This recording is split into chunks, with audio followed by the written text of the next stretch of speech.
គម្រោងទាំងអស់ពីថ្ងៃនេះគឺខាងរៀបចំជួយបងប្អូនមើលរៀបចំដែរតែសារអីបងប្អូនឲ្យតែបានរៀបចំគ្រប់គ្រាន់ណាគឺតែកញ្ញាទេសចរគាត់ចេញមកមើលទីតាំងហើយគាត់ក៏យកទៅរៀបតែម្ដងដោយសារតែវាស្អាតនិងជាប្រភេទមកទៀតបែបទំនើបទៅតែចេញក្នុងឆ្នាំ2025នេះដែរសម្រាប់ប្រភេទមកទៀតទាំងអស់ពីថ្ងៃនេះគឺមានរហូតដល់7បន្ទប់គេនិងតែ3បន្ទប់ទឹកកន្លែងទទួលភ្ញៀវមាន3ទីតាំងនេះគឺជាកន្លែងទទួលភ្ញៀវទីតាំងទី1ស្ថិតនៅចំតដីបងប្អូនអាចរៀបចំជាតុសាឡុងខ្នាតធំដូចតែបងប្អូនរៀបនេះបានហើយមានកន្លែងសម្រាប់អាហារគឺទីតាំងដូចគ្នាគឺជាចង្ក្រានបាយស្ងួតនិងចង្ក្រានបាយសៅតោះមកពីទីតាំងចង្ក្រានបាយស្ងួតនិងចង្ក្រានទេក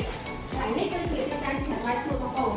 យើងអាចរៀបចំជាគ្រឿងតាំងបាននេះបានហើយបងប្អូនអាចសម្រាប់អាហារទី2នៅក្នុងផ្ទះផ្ទាល់ហើយកន្លែងនេះវិញគឺជាកន្លែងទទួលទានអាហារអាចរៀបចំសមាជិកពី8នាក់ដល់10នាក់បុរី ML ធ្វើឲ្យជីវិតកាន់តែមានសុភមង្គល